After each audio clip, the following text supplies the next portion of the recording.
Vì mưu sinh, hai mẹ con du mục băng rừng vượt núi hái nho dại. Chỉ mong bọn trẻ có thêm chút gì đó để ăn. Sáng sớm hôm ấy, Sogra ở trong sân, ngồi uống trà, hóng mát cùng mấy đứa trẻ. Nhà đông con, chi tiêu sinh hoạt tự nhiên cũng nhiều hơn. Ăn uống tiêu tốn đặc biệt lớn. Mấy đứa nhỏ ngày nào cũng đòi ăn cái này cái kia, như một đàn chim non há mỏ chờ mồi. Cậu bé Ayasin nhỏ quay về phía ống kính chào hỏi, còn giơ cả ngón tay cái lên, trông đúng là một cậu nhóc đầy tự tin. Sogra đã thu xếp xong chiếc túi vải, bên trong có bình nước, chuẩn bị lên núi hái nho dại. Cuộc sống nơi núi sâu luôn khắc nghiệt hơn bên ngoài vì phải dựa rất nhiều vào thời tiết. Muốn cho bọn trẻ ăn được chút trái cây ngọt thì cô buộc phải tự mình lên núi. Hôm nay, cô vẫn dẫn theo Zainab cùng đi. Zainab giờ đã trở thành cánh tay phải đắc lực của cô. Đi đường núi không hề thua người lớn, làm việc cũng vô cùng chăm chỉ. Hai mẹ con đã là cặp đôi ăn ý nhất nơi rừng núi.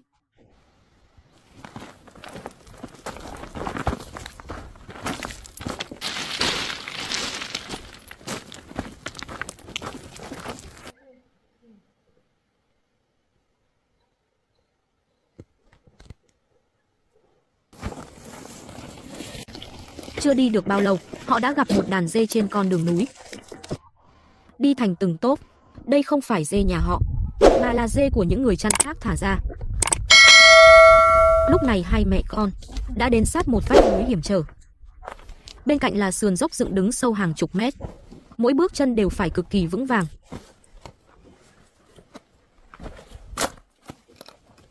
Muốn hái được nho dại, phải đi qua một quãng đường núi dài và đầy nguy hiểm. Sogra biết rất rõ vị trí của nho dại. Zainab bám sát phía sau, còn Sogra đi trước mở đường. Dọc đường nếu gặp những loài cây hoang dã có giá trị, Sogra cũng sẽ hái mang về. Loại bụi cây xanh trông có vẻ tầm thường này, thực chất là một loài thảo mộc, có tên là cỏ xạ hương. Những người du mục sống giữa núi rừng, nhặt được những vị thuốc quý như thế này, đều hiểu rõ thứ gì ăn được, thứ gì có thể dùng. Khi thu hái họ cũng không nhổ bật cả gốc mà cẩn thận ngắt từng nhánh lá. Lấy vừa đủ rồi dừng tay, sống nhờ núi rừng thì cũng phải biết chừa lại phần cho núi rừng.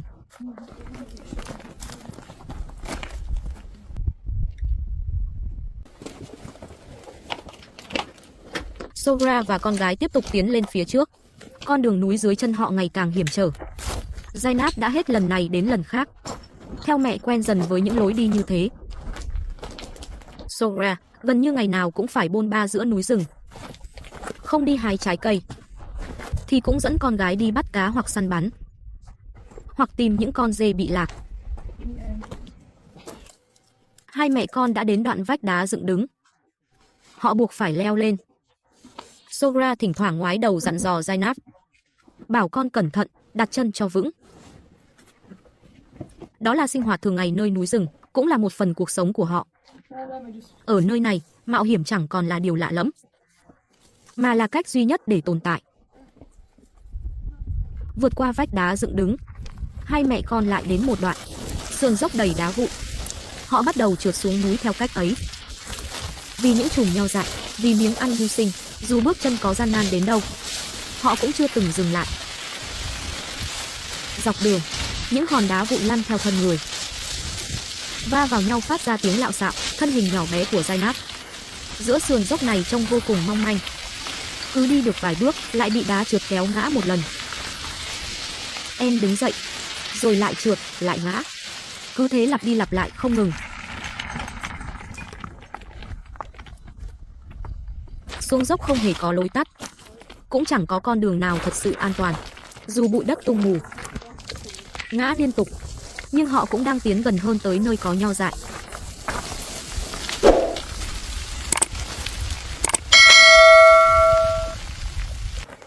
Cuối cùng, họ đã rời khỏi đoạn sườn dốc đá vụn khó đi nhất.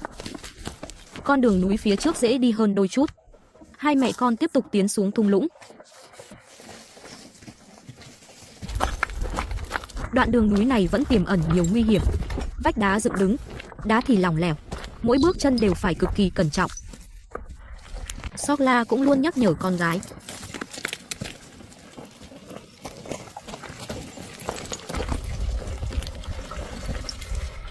Hai mẹ con giờ đã đến một nơi có mạch nước núi. Dòng nước phun ra từ các khe đá. Hai người dừng lại uống nước và nghỉ ngơi chốc lát. Zainab không muốn đi nữa. Quãng đường núi dài đã khiến em khát khô cổ họng. Đúng vậy, và cô bé vẫn an toàn.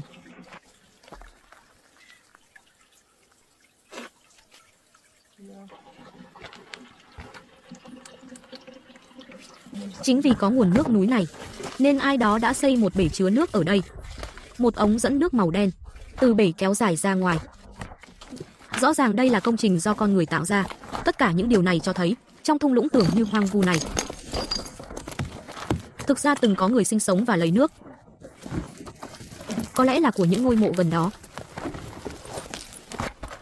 Hai mẹ con cuối cùng cũng đến được nơi mục tiêu. Đó là cả một cây nho cứng cỏi mọc lên từ khe đá. Những cành nho vươn ra ngoài. Từng chùm nho rủ xuống trên dây leo. Tím đỏ, căng mọng.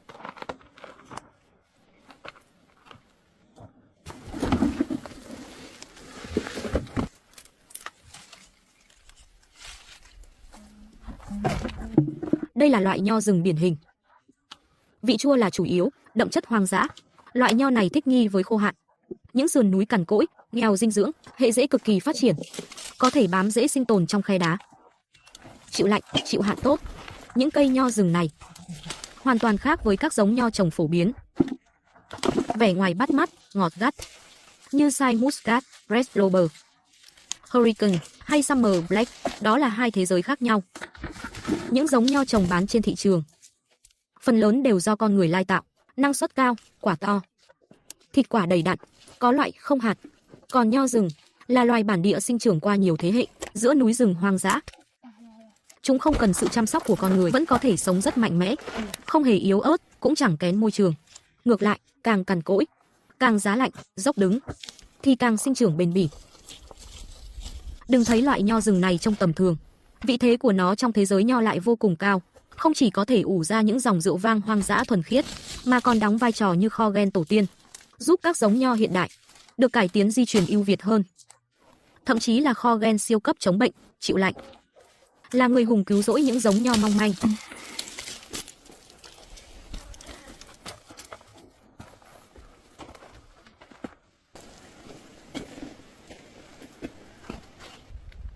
Sokla lúc này định trèo lên cao hơn để hái những chùm nho đã chín phía trên. Nhưng sau một hồi thử sức, cô nhận ra nơi này hoàn toàn không có điểm tựa, đành buộc phải từ bỏ. Lúc này đến lượt Zainab thử thách bản thân. Sokla dốc hết sức đẩy con lên cao. Nhưng xung quanh chỉ toàn là vách đá trơn nhẵn, không có bất kỳ chỗ nào để bám víu. Cuối cùng họ cũng đành bất lực mà bỏ cuộc.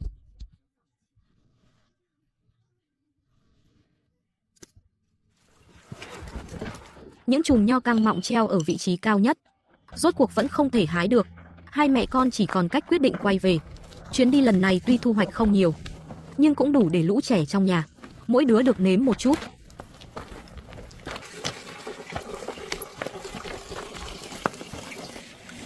Hai mẹ con rửa sạch những quả nho, rồi ngồi xuống nếm thử, nghỉ ngơi chốc lát, sau đó lại tiếp tục lên đường. Sau nửa ngày tất bật, họ đã thấm mệt. Giữa vùng núi hoang vu, rộng lớn này, nếm một trái cây rừng, uống một ngụm nước suối, đã là toàn bộ cuộc sống. Giản dị nhưng chân thật.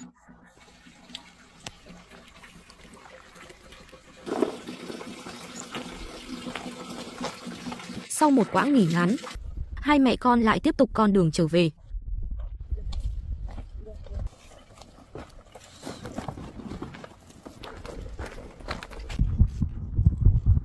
Cuối cùng họ cũng bình an trở về nhà.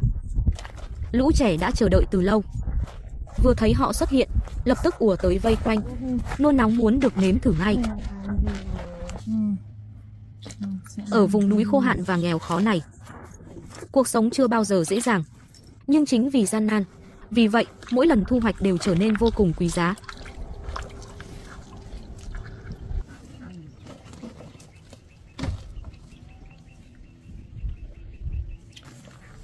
Sau khi ăn xong nho và nghỉ ngơi trong chốc lát, Sokla bắt đầu thu dọn những tấm thảm trong nhà, chăn đệm và các vật dụng trên giường.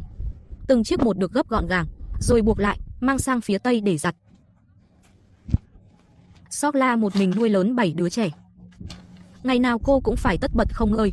Ban ngày đội nắng làm việc vất vả, ban đêm còn phải khâu vá, sửa sang, chăm chút từng chi tiết trong sinh hoạt của các con. Dù điều kiện vô cùng thiếu thốn, cô vẫn luôn muốn dành cho các con một mái nhà ấm áp và sạch sẽ. Sokla cõng trên lưng một bó thảm lớn, Zainab cũng lặng lẽ theo sau. Hai mẹ con đi về phía Tây, họ sẽ giặt những thứ này trong con suối gần đó. Đây là nơi ăn trốn ngủ của cả gia đình. Sạch hay không, ảnh hưởng trực tiếp đến sức khỏe và sự thoải mái của mọi người. Sokla tìm được một vị trí giặt đồ khá lý tưởng. Mặt nước ở đây rộng rãi, dòng chảy cũng rất êm. Anh còn phát hiện một chiếc lốp xe lớn bị bỏ hoang, vừa hay có thể dùng để chà thảm.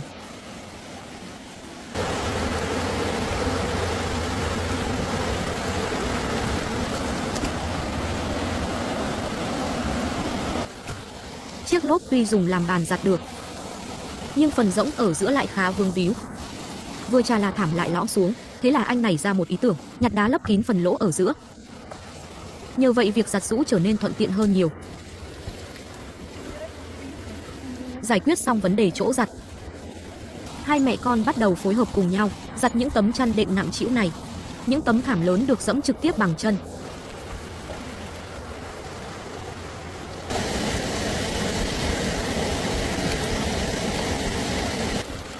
Sau khi dẫm một lúc, Sokla lại tiếp tục chà bằng tay. Đây là công việc thuần túy tiêu hao sức lực và cũng cực kỳ thử thách sự kiên nhẫn. Zainab từ nhỏ đã lớn lên bên mẹ, quen dần với mọi việc. Việc nhà cũng trở thành một phần không thể thiếu trong quá trình trưởng thành của em. Em đã sớm biết phải làm thế nào, giúp ra sao, phối hợp thế nào. Trong gia đình này, em không phải là đứa lớn tuổi nhất, nhưng em lại là người chịu khổ giỏi nhất.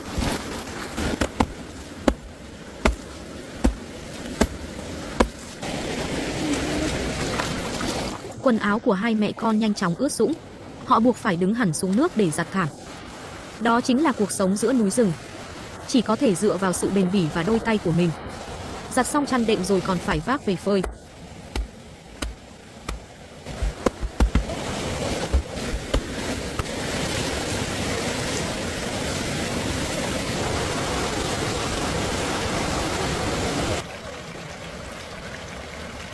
Bận rộn suốt nửa buổi chiều, cuối cùng hai mẹ con cũng gần giặt xong, chỉ còn lại tấm thảm cuối cùng. Giặt xong nó là có thể về nhà. Zainab cùng mẹ bước vào công đoạn nặng nhọc nhất, vắt cho khô nước. Công việc này rất tốn sức, lại dễ làm mỏi và đau cánh tay. Cuối cùng tấm thảm cuối cùng cũng được giặt và vắt xong. Hai mẹ con bắt đầu thu dọn đồ đạc chuẩn bị về nhà. Những tấm thảm vừa giặt xong nặng trĩu. Zainab đứng phía sau dồn sức đẩy.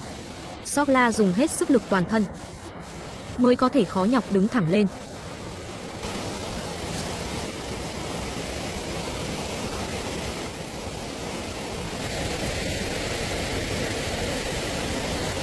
Chưa đi được mấy bước, phía trước đã gặp một đàn dê đông đúc. Không rõ là dê của nhà ai, như đã quen đường, chúng lao về phía nguồn nước, thong thả và ung dung.